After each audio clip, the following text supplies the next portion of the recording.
Christina, and tonight is March 1st, 2014. And, I was just sitting here. I'm actually reorganizing some things for my business. I am the founder and CEO of creatingdigitalassets.com. And part of me reorganizing my business right now has taken me back, sort of like reminiscing about everything that I have done up until now. And really, I'm sitting here doing a skills inventory and trying to, you know, articulate and convey like everything that I have to offer. And there are so many things I've realized that we all sort of overlook and discount, that we're just so good at, things that come very naturally to us, that we don't realize that other people would find very valuable and would want to learn from us. So I'm sitting here doing this, and I thought, well, while I'm doing this, why don't I just make a video and talk to people about who I am, why I started this company, what my history is, what my experience is. And as I articulate it, it'll help me also in what I'm doing here this evening. So I guess I'm just going to go ahead and begin. My story could start anywhere. I'm not even sure where to begin because I've reinvented myself so many times, and I have so many different things that have happened to me and that I've done, both personally and professionally. It's hard to know where to start. I guess the first thing that comes to mind is memories with my grandfather. My mom and dad divorced, and my dad left when I was a baby. So my mom pretty much raised me, but she was a single mom without any college, and we lived in rural Pennsylvania, which is, there's not a lot of jobs there. A lot of people there are on unemployment and food stamps, and it's a very depressing area, and anybody with any ambition leaves. So,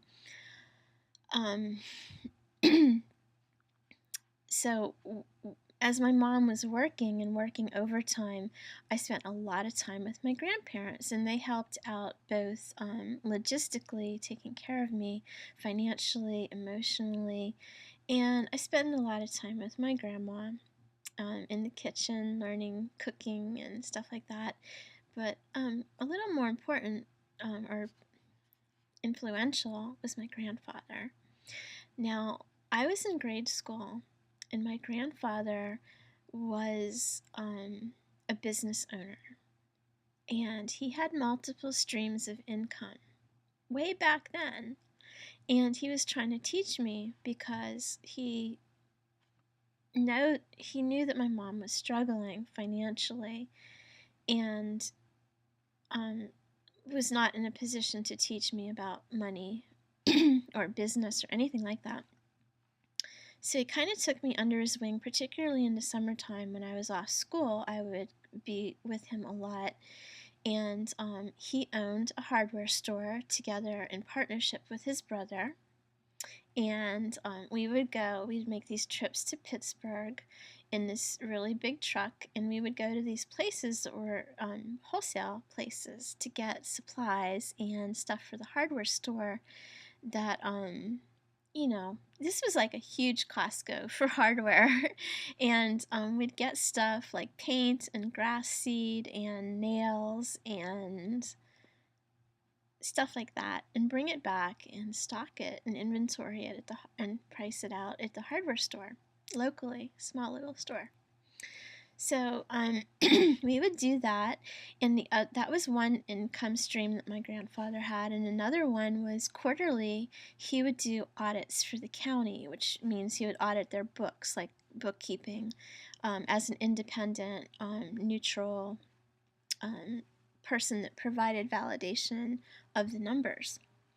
So he would do that, And the other thing that we would do is we would go around to all of the truck scales and the scales at the delis, like at the supermarkets, and the scales at the post offices, and even the gas stations.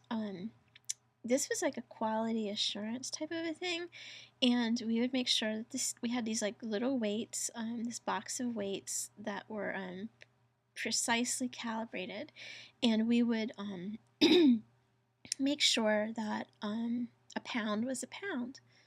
And at the gas station, we'd make sure that 5 gallons was 5 gallons. We had this calibrated drum and pump gas into it and make sure that it was all calibrated right. So I learned the importance of quality and quality assurance way back then, and some business. My grandfather had real estate. He did have CDs, but that was back in the day when the CDs were like 16%, 13% interest rate on them.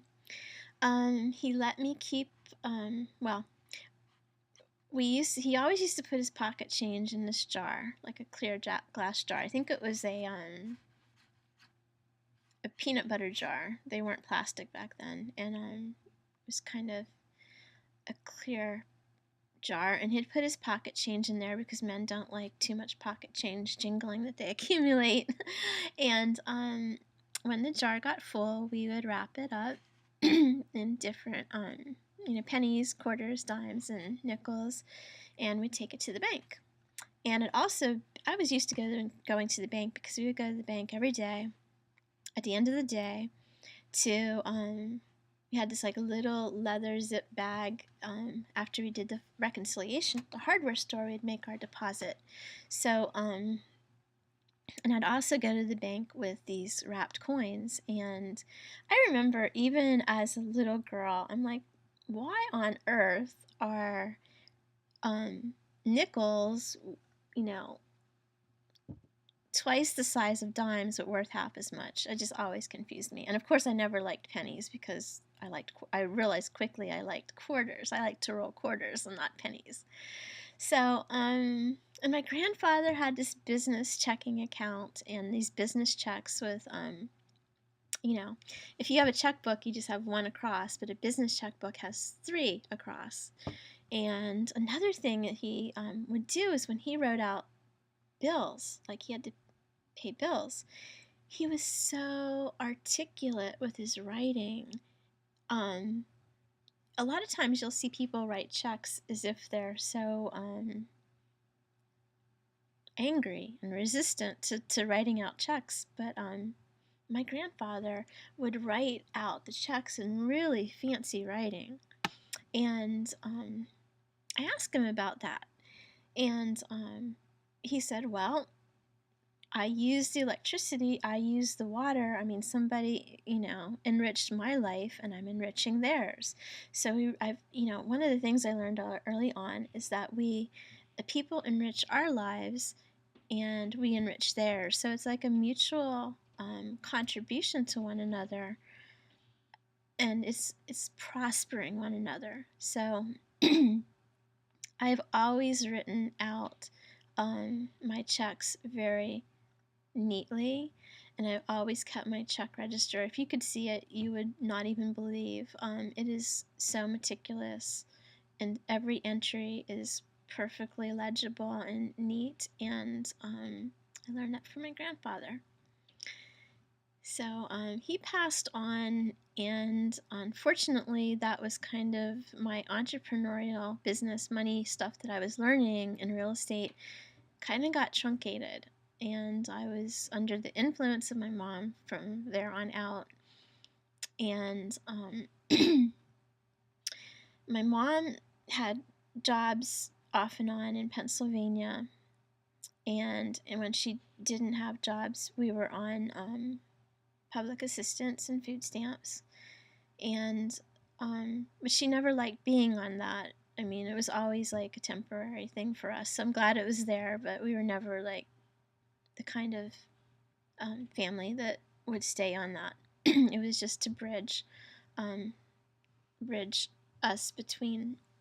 her between jobs and opportunities, which were far and few between in Pennsylvania.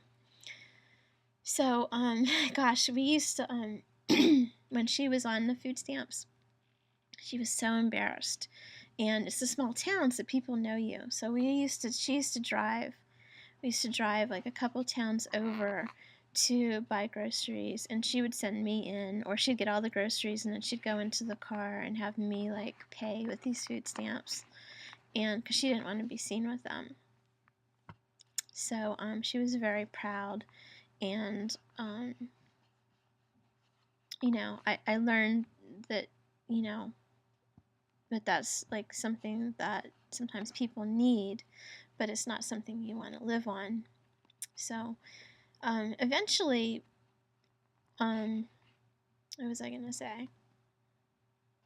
Eventually, we did leave Pennsylvania. Like, she got tired of, this kind of lifestyle. It was depressing.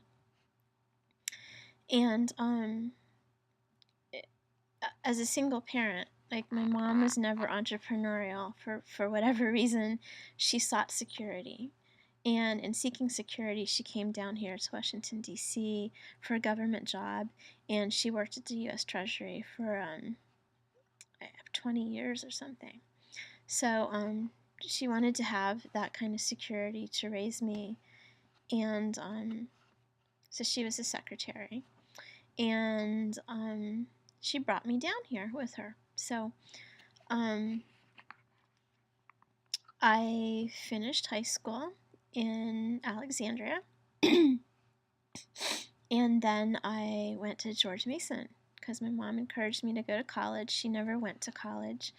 And I didn't have the money to go to college, and she didn't have the money to send me. And I think I might have said at the beginning of the video that my parents divorced when I was a baby, and I've never known my dad. He left when I was an infant, so I was never supported emotionally or financially there. So I put myself through school, working all sorts of jobs, and it took me more than 4 years. But my mom encouraged me to go to school, get good grades, and get a good job. All that conventional wisdom that I now know is not the best advice to give somebody. That's all I knew. I was naive. So I did it, and I got A's and B's and Dean's List, and I graduated with honors and distinction, and I had a GPA of 3.5 and or more. Maybe it's 3.75. It doesn't even matter. That's like how you're measured in academia. But so after I graduated from college, I got a degree in psychology and a minor in human biology. So I was always interested in health and wellness for people.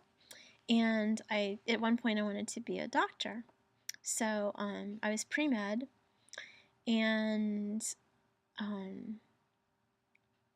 my grades were good and everything, but I decided not to go to medical school because I had an advisor advise me to take jobs in the medical field while I was undergraduate and see if I really liked it, see what it was really like in the real world. So I did that. I worked at a reference lab, a clinical lab, actually two of them, Quest Diagnostics and Roche Biomedical.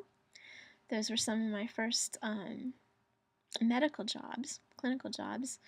And I did accessioning, which means you're taking in the specimens for the different departments and numbering them and seeing what the requisition was and routing them to the right people, labeling them. So it was a very important kind of a job where the couriers would come in and you would get these specimens from microbiology, immunology, toxicology, hematology, pathology, histology, all these different departments of the lab.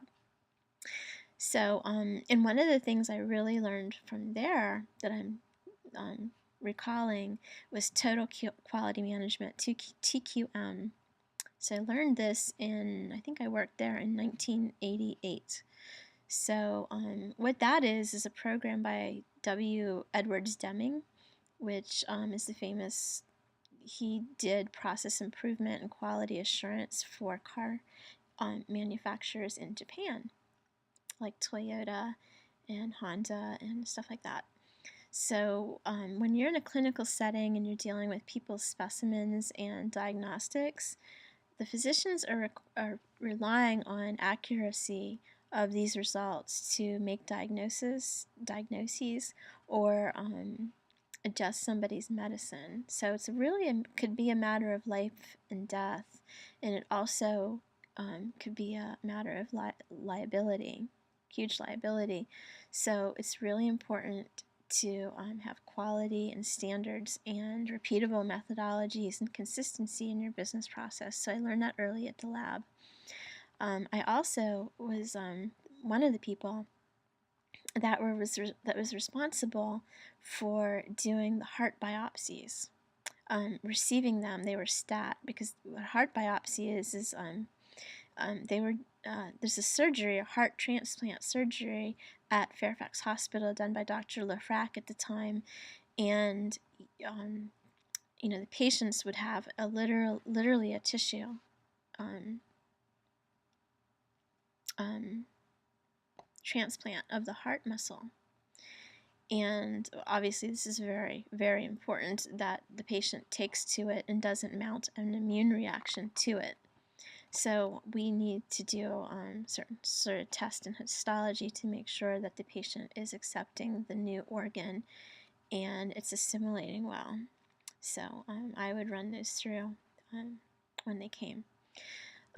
Okay, so I also worked as a receptionist, putting myself through school at a family practice in Vienna, Virginia, in Tyson's Corner, and then again at George Washington University in D.C., which was there's different specialists there. It was called the Ambulatory Care Center. I'm not sure if it's still called the same thing, but it was at GW. And that was a pivotal time for me because that's actually how I entered the IT field. And I don't think I told you, but my degree, since I didn't go to medical school, my actual bachelor's degree was in psychology. And I was always interested in people and wellness and mental health and physical health and radiance and just doing everything optimal to have, the best life that you can.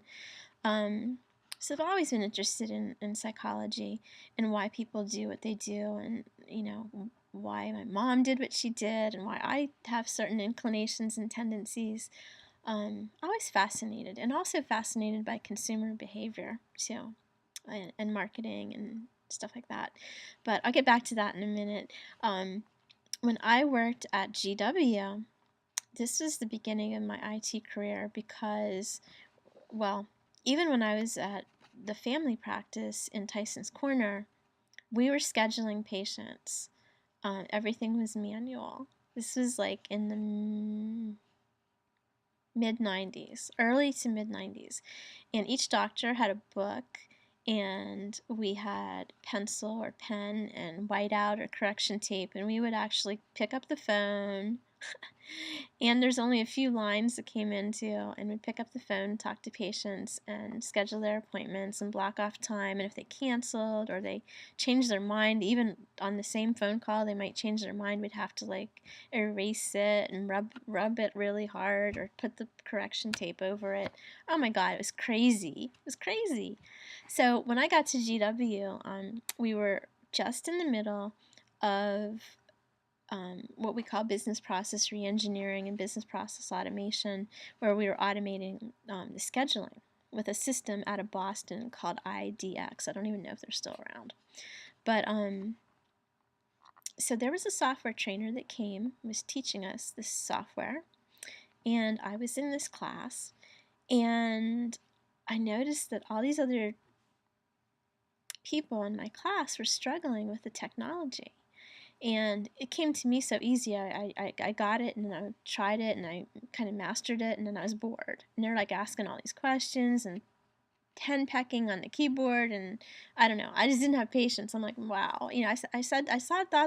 sat there and thought to myself, I could be a software trainer, and I could teach clinical applications because I've been working in the doctor's office, and I understand the business side and what's necessary, like the use cases, And I would be really good at training this, or even being a software requirements analyst to document and diagram the what we needed the software to do. So this was in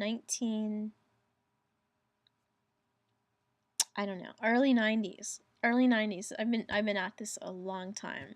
A long time. So that's what I did. I actually said that's what I'm going to do. So I found a job at WebMD, and that is the company that had medical manager. I don't even know if that's still around. That's a practice management and billing system, and that was one of the first softwares that I learned after IDX. And I was a software trainer, and I worked help desk and provided support and everything for that for a few years. So this was like 1995, 96. And then I found a position at MedStar at the Washington Hospital Center at their Data and Network Operations Center in Silver Spring, Maryland. And this was a rich learning environment for me, because it was a very heterogeneous computing environment, a hospital. I mean, there was at least 40 different clinical applications, and they were integrated. So they were integrated, and that was something that I didn't know about working with just a single practice management and billing system. When I went to the hospital, I learned all about clinical systems integration and HL7 as a communication protocol, and the different engines like Cerner Open Engine, HIE Cloverleaf, DataGates, eGate now, that would serve to route and reformat these messages between these different systems. The HIS system, which is like the core health information system, with lab, radiology, pharmacy, even going in and out of the enterprise with the insurance companies for eligibility. So there was integration and communication that needed to happen within the enterprise and outside the enterprise. So at this exact same time was when Microsoft came out with their MCSE certification, and I got that, and we networked like all these printers. Like at the hospital, everybody had their like local printer just like right next to their computer. There was no like network printers, so we did that. Me and a gentleman named John Burness, and he was a great mentor. We were like on the floors with all these RJ 45 cables and these CDs, and there wasn't even like ghosting or any kind of like way you could like make the same impression on all these computers at the same time from a central location. No. We went to each computer physically, manually, with our little CD, and installed the software. There was no cloud or anything like that. The only clouds were like the clouds that were behind on the Windows 3.x, or 95 or whatever it was. I've just done so much stuff. So we would do this, and everybody was so excited about network printing. It was just like, oh my gosh, it's like the best thing. So I got my MCSE certification. I got a computer from my house for the first time ever in life. It was a Gateway. My God, I probably paid $3,000 for it. I'm embarrassed to say. It's this huge thing. I originally had it on my dining room table, and then I got a computer desk later. And that was at the time when AOL used to send out all those CDs all the time in the mailbox, and you got mail, and email was just such a novelty. You wanted to give everybody your email address, and you're always eager to check your email and reply back to people at length. And we loved Yahoo Chat. I mean, I'd chat with my friends at night on that thing, and download music from Napster, and I used to use NetZero and deal with the pop-up ads, and then I eventually got AOL. So Yeah, all these memories. But so then after I got my MCSE, like I was living in Virginia, but I was working in Maryland, so there was quite a commute, but it was worth it because I was learning so much at the Washington Hospital Center, MedStar, with John Burness, and eventually an opportunity came up in Virginia that was closer to my home with QuadraMed, which is a company that provides systems to hospitals.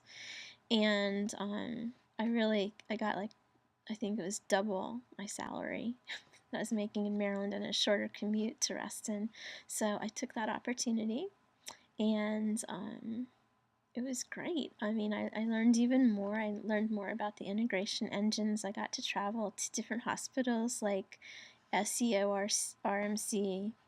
in, I think that's Southeastern Ohio Regional Medical Center, to install software and train some people there. I went to National Jewish in Colorado, and a couple other places, but basically supported these hospitals remotely by dialing into their systems. We had PC Anywhere at the time, and building interfaces so that their systems could talk to one another, the lab, radiology, pharmacy with the HIS system, and different clinical applications. We use Datagate, which is now eGate with cBeyond, I think, unless they've changed again. It's been a while since I've used it, but yeah, HL7 interfaces. Made a really good friend there with Renee, and hi Renee, if you ever see this video. Yeah, so I'm not going to go through every job I've had, but I've really that was my entry into the IT field, clinical information systems, and I did a lot for DoD healthcare, um, DMDC and DISA and CHCS system and CHCS2, and I worked at Oracle and worked on their HL7 interfaces, and CCQuas project and Dimmer's Eye and TRICARE Online, all these things for the Military Healthcare Service, Sitco and RIPCO, when they were in Skyline, uh, Seven Corners. I'm not Seven Corners, Bailey's Crossroads. So I'm very experienced with all that kind of stuff, even within the DoD systems. And then I worked at Accenture during the dot-com era, and that was an experience. And one of the companies I've always liked and always wanted to work for and never got to was MicroStrategy, because I went to a conference in Washington, D.C. in the year 2000 about e-commerce. I was so jazzed about it. And one of the first speakers that I saw there was Michael Saylor. He's the CEO of MicroStrategy, and I was so just impressed with everything. And he's still like CEO of MicroStrategy and still giving these amazing keynotes, and I'm like subscribed to his channel on YouTube, so whenever they come out I have to listen to them. He's really a thought leader and an amazing CEO and engineer. If you have any interest in business intelligence, mobile BI, definitely check out MicroStrategy. They're doing a whole lot of cool stuff. So I've had a lot of, I've worked with Accenture. I've been a consultant with Accenture. I've been a consultant with Oracle. I've had all different kind of client engagements, small and large. I worked on a bioterrorism surveillance system for Washington, D.C. I've worked with the National Guard. I've just done so much, and you know, I've always liked being like on these projects from the inception and putting them all together and then getting them operational and kind of handing them off to somebody else. And I realized, through all these different jobs and different projects, I learned more about myself. I mean, I learned that I'm very curious. I'm a Gemini, and I just get bored easily, and I need a lot of variety and stimulation, and I'm always learning and always wanting to grow and curious about how things work. So usually I'm just the perfect, like, ideal person to start up a project and lay the correct foundation and get it all, done according to best practice, and then hand it off to someone who can run with it and manage it over time and then do it again. So what I noticed in myself was this, latent entrepreneurial quality, probably reminiscent from my childhood with my grandfather, that was emerging in these jobs. I mean, a lot of people stay in a job for like 5, 6, 7, 8, 10 years, who knows? They just stay at the same place. Well, that's not me. I can't do that. I just can't do that. It's not a job hopping. It's not that, there was anything particularly wrong with any of these places. It was just that I needed stimulation and new projects and new people and new software and um, just new experiences. So what I learned about myself was that I was sort of like a serial entrepreneur in the corporate world, moving around and you know doing these different projects. And you know after a while, like, I was a senior business analyst for a number of years, and I was very, very good at what I did, exceptionally well. um, I kind of hit a plateau. I mean, I've been making six figures on a W-2 and a 10, then later a 1099 um, kind of salary since 2006. So, that's the kind of income that I've been accustomed to. And then after I realized a lot of stuff about taxes and stuff, I decided that I would go out on my own and do it as a 1099. And I still had the same income with the tax advantages, so that was kind of cool. Doing local projects, but I just wanted more autonomy. I wanted to have a business of my own and try stuff out. Um, I think this kind of came to a head when I realized that I was I was maxed out at the salary that they would pay a senior business analyst and consultant. So, if you want to go above like 125 into like 150 to 180 or more, you have to be a project manager, program manager, and get your PMI certification and take on more responsibility and work more hours and um, be responsible for teams and stuff like that. So really, it's like my salary was capped. So everywhere that I would go would be, I would might change a job or a project for a different environment or experience, but the salary was capped and pretty level because people pay what the job is worth. Um, and it's kind of the same across the board. So, I mean, I was single. I have two dogs, two golden retrievers. So that I didn't need that much more money, um, but I just didn't like being capped. I didn't like feeling like I was constrained. Like I am accruing more skills, and I'm definitely a valued resource. I just didn't like being capped. And I had a decision to make because I didn't want to be a program manager. I didn't want to be a project manager. I had no interest in getting a PMI certification. If I'm going to work that many hours and have teams and be responsible, it's going to be my own business.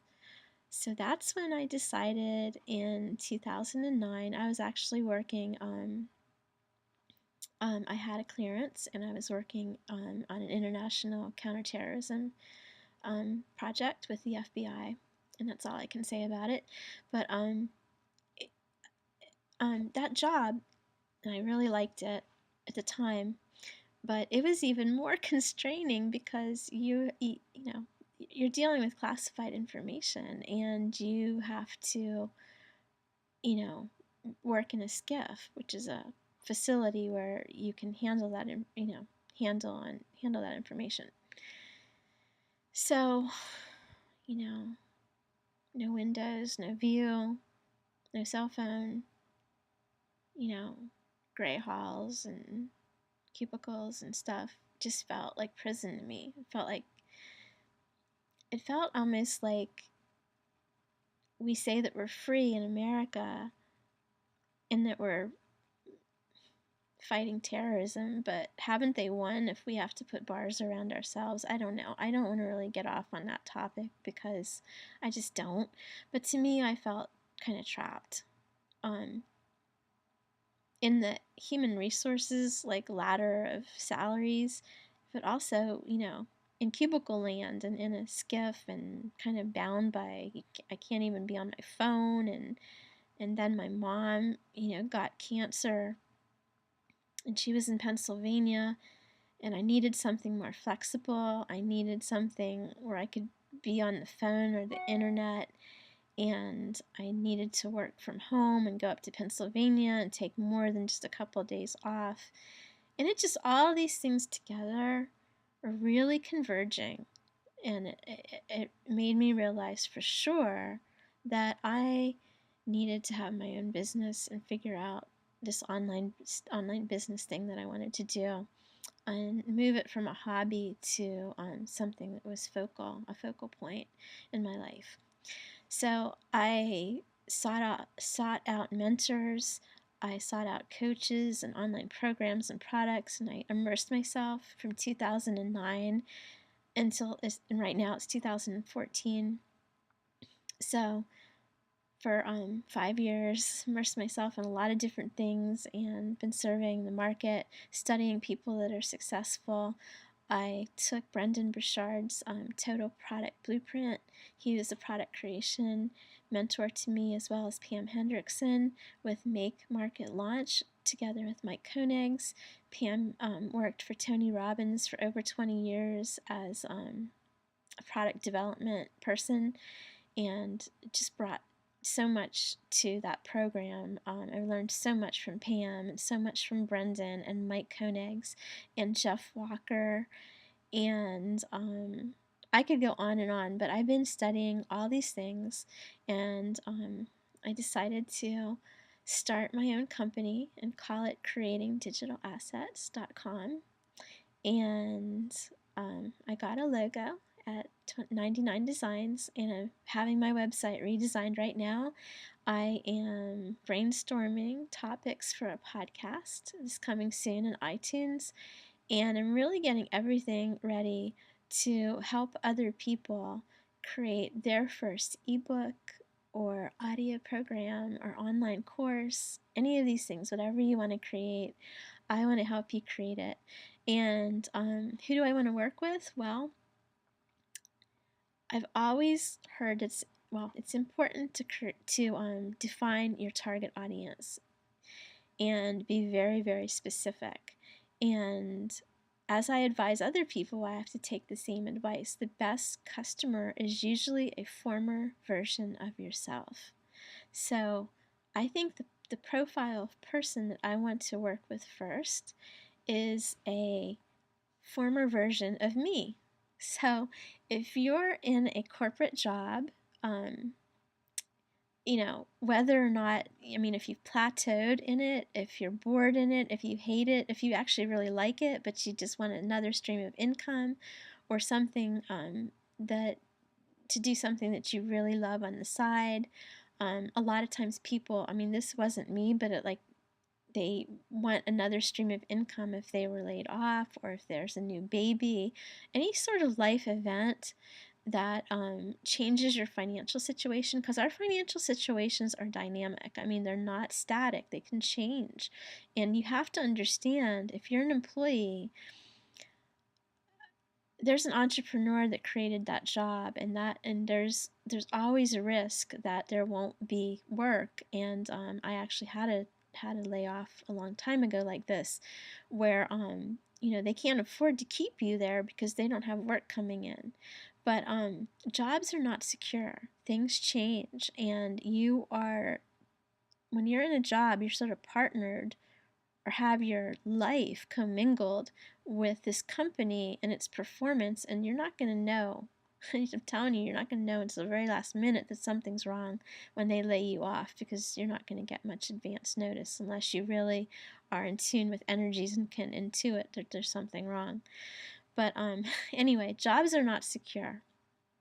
And, you know, you might want to think about, having your own business and the autonomy and freedom to work from home if you have pets, if you have a new baby, if your spouse might have a sickness, illness, disability all of a sudden. There's so many reasons why this is a good thing to do. Um, Even working from home, I mean, you can take better charge of your nutrition and your health by creating, by making your meals at home. You can get your laundry done in between. You can be there for your children and your pets. You can, not have to dress up and dry clean your clothes and get all these oil changes and mileage and wear and tear on your car and gas and oh my gosh, I could just go on and on. There's just so many advantages. There's so much stress in commuting. You can just commute to your desk. So I want to help people escape the cubicle and escape the rat race and just be happy and do something that they love and something that's leveraged. I mean, when you create an ebook or an audio program or an online course, I mean, you do it once exceptionally well, and it's once and done. It is out there and it's referenceable forever. It's discoverable. It's resellable forever as long as it's fundamental knowledge that doesn't change. And it's just really a leverage thing to do. It's not one to one, like you're not trading time for dollars. And especially if you are like me and you're at a certain point in your career where you've accrued a lot of knowledge and experience in some area, and don't discount that or don't overlook the things that we often do. That we things come so naturally to us that we don't realize that it's of value to somebody else, and we discount our voice, our experience. And there's always, I mean, life is cyclical. There's always new people coming up that could really benefit from what you have to say, and your perspective and your personality and the way in which you deliver it could resonate with somebody and really change everything for them. So, don't get discouraged if there's already people that are doing it or have done it before you. In fact, when you do your market research and your competitive analysis, and you see that other things in the area that you want to do things in, that means that there's a market for it and there's buyers and people are interested. So it sort of validates the demand. And there's so much more that I could go into. But this is also a great way to leave legacy. This online videos and online courses. I mean, in the olden days, you could do this by writing a book, and a physical book. But it's really legacy. I mean, the stuff that you put out here. I mean, every single time you post anything, whether it's free content or you create paid content and you put something out online, a video, an article, an MP3 file, podcast. Your children are going to find it. Your grandchildren are going to find it. If you're single and you're dating, your new partner is going to look you up. I mean, you want to really represent yourself well and do things of quality that will live. And they'll provide for you an income while you're here, and they'll live beyond you. So it's a really exciting era that we're in right now. I personally think it's the most technologically advanced era, advantaged era that we have. I mean, a lot of people that I see online. I mean, well, right now online, it's really an intergenerational experience. I mean, we have people in their teens through their 50s, all mixed in together. And usually they kind of gravitate just like offline into cliques, but nonetheless, it's an intergenerational experience, and there's a lot to learn. There's a lot to learn bi-directionally. Let me tell you, and I'm not too proud to say, I have learned a lot from people in their 20s. I have learned a lot from people that don't have college degrees, that are sort of like come from humble beginnings, impoverished beginnings, and had their back against the wall, solopreneurs that have to make something happen, and they're street smart. And let me tell you, they've got I mean, if you're college educated and you discount what you can learn from somebody like that, then you're really going to be behind, because I've learned a lot from those kind of people too. So, I've just taken it all in, I guess, because I have a history of being an analyst and a researcher and sort of left brain. I've really had to develop some new skill sets to go out and market on my own. But that analyst in me, pays attention to everything. I survey the market. I kind of have a pulse on all the top people and what they're doing. I subscribe to podcasts. I listen to things weekly, daily actually. And I pay attention to the new softwares that are coming out. Like right now, at this point in time, Mike Phil Same has Webinar Jam, and Clay Collins is doing some really great stuff with lead pages. And Infusionsoft, has an amazing campaign builder that I'm learning. And I've built several sites in Kajabi, which is a membership site software. And what else? Just so much. There's so many things, like surveys and SurveyMonkey, and really nice videos with Animoto. And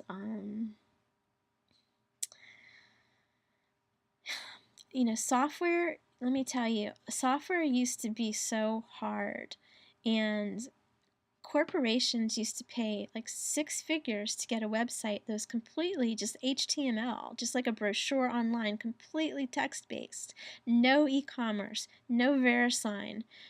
It wasn't fully transactional at all. We've come so far, and the people in their 20s, I'm just worried. Sometimes they've grown up on technology, they've grown up on computers, they've grown up on social media, so none of it's novel to them, and I don't know if they just really sense the potential of what they have in their hands. If you're watching this and you don't have a lot of money, or you feel you're quote unquote poor, or maybe you're in some kind of other country where you're not really at an advantage, buy an iPad. Don't buy a television. Buy an iPad. Let that be your screen. That is your ticket to freedom. That is you could learn anything on that thing. That is like the highest ROI thing that you could buy and do, and bring it into your hands, because technology is neutral. All these platforms, they're neutral. They don't mean a thing. They're just technology. They're hardware, software, cables. People bring it to life. We bring it to life. We bring meaning to it. How it's used, whether good or bad, depends on the hands that hold it, the hands at the keyboard, and what you decide to do with it. And you can change your life with it. It can liberate. Technology can liberate you. You need to understand technology. You need to understand psychology, and to couple together, you will go far. So always invest in something like an iPad, a tablet, a mobile device that is internet enabled, and go somewhere that has free Wi-Fi. Download apps. Be very, very conscious of your media stream and what you need to customize that environment, and do it so that you're learning things that are going to benefit you. If you don't have money yet to invest in some kind of online course, then you can either have money or time, right? Mentors are mistakes. So if you don't have the money, let that not be an excuse. In absence of resources, you have to be resourceful. So you can go to the library or Starbucks or Panera or wherever has free Wi-Fi with your iPad. Invest in the iPad. I would put it on a credit card if you had to, because yes, it's that important, and you're going to make something of it so that you can pay it off. You can ask yourself, what other things am I spending money on that I can borrow money and reallocate and buy this iPad that's going to get me out of this situation? And you have to stay focused and don't watch entertaining things that are on the internet, and don't pay attention to what other people are doing, or silly videos, or I don't even know what's out there. I don't even know what's out there. But I know there's a lot of stuff that people waste their time on, and time is irrecoverable. You don't get it back. So be very judicious on how you invest it, or how you don't spend it, invest it. There's a difference. Okay, I'm going off on a tangent because it's just so important. But technology has served me very well. It's served even other people even better. I mean, sometimes I think, what on earth was I doing building all this stuff for people in corporate and getting a salary when, other people were building their empires online and making millions doing the same things. I mean, even now, I could build, I don't build software, but I can do the requirements for it. And I could have a team in the Philippines making a software application or a mobile app, because I know how to direct that kind of a project. I've just switched my mindset about how I can do things, and there's so many great business models and so much stuff you can do on the internet. It is the thing that will emancipate you from a situation that you're unhappy with. And you just have to believe in that and just, acquire some new skills, new entrepreneurial mindset, entrepreneurial skill sets. They differ. If you're an employee, you're going to have a little bit of a learning curve. You're going to have to be productive. You're going to have to learn how to manage your time. There's so many things. It's been such a journey for me. This video is getting long. It's kind of been all over the place. But sometimes I don't make videos because I'm like, oh, it's not perfect enough, but I'm going to just let this one go as sort of an introduction, some history on myself. I didn't even go into everything, but I think maybe that right there will give you a summary of where I'm coming from and what I'm doing with creating digital assets. And I will be back with another video soon. So I just wanted to thank you for watching. Thank you for listening. And again, this is Christina with creatingdigitalassets.com, signing off.